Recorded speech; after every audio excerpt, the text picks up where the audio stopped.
watching Breakfast with Dan and Louise. It's Monday morning, it's just gone 8:30. Now, one of the cruelest effects of coronavirus has been the impact on residents of care homes. An estimated 18,000 of care home residents have died, according to Amnesty International, and those who survived were cut off from their loved ones for weeks or even months. With positive cases on the rise, many care homes are once again bringing down the shutters. But this time, a growing number of relatives are demanding the right to visit. Well, Breakfast Jane McCubbin has been to meet some of them. Life's not worth living, really. She just cries and she's just saying, take me home. What do you say to your mum in those moments?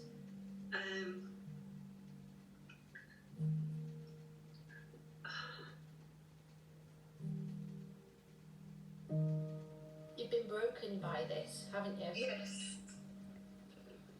Yeah.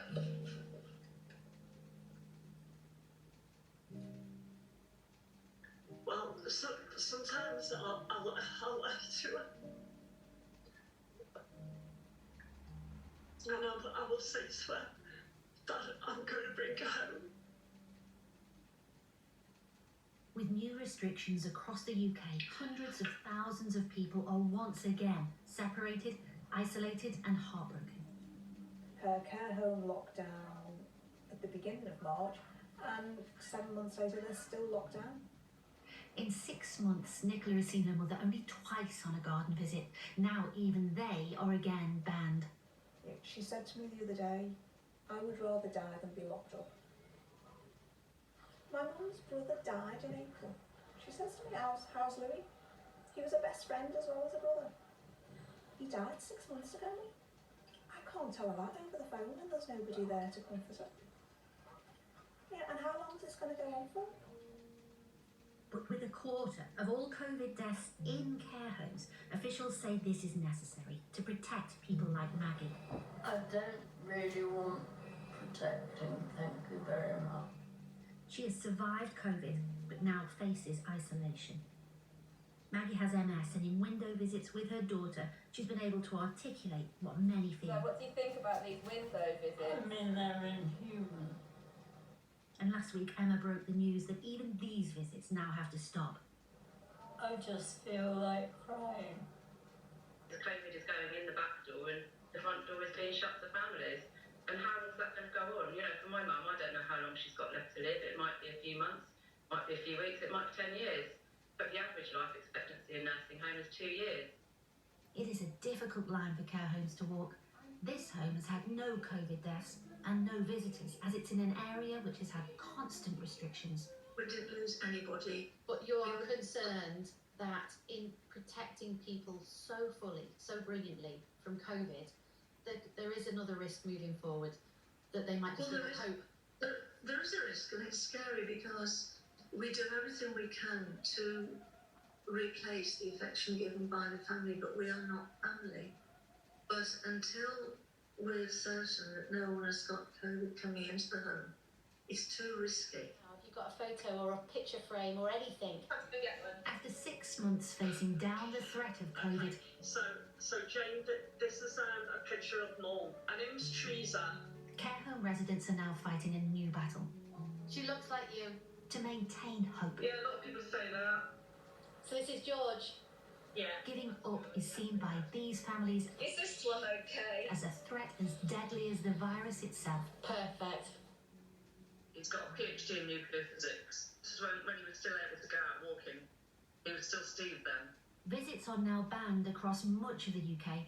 In England, the government says its priority is infection control, and it's invested in technology for care homes to help keep people like Sally and Steve connected. I'm sure he must feel abandoned. But technology, she says, can't replace I touch. can't see it in his eyes when I Skype him. He's just heartbroken.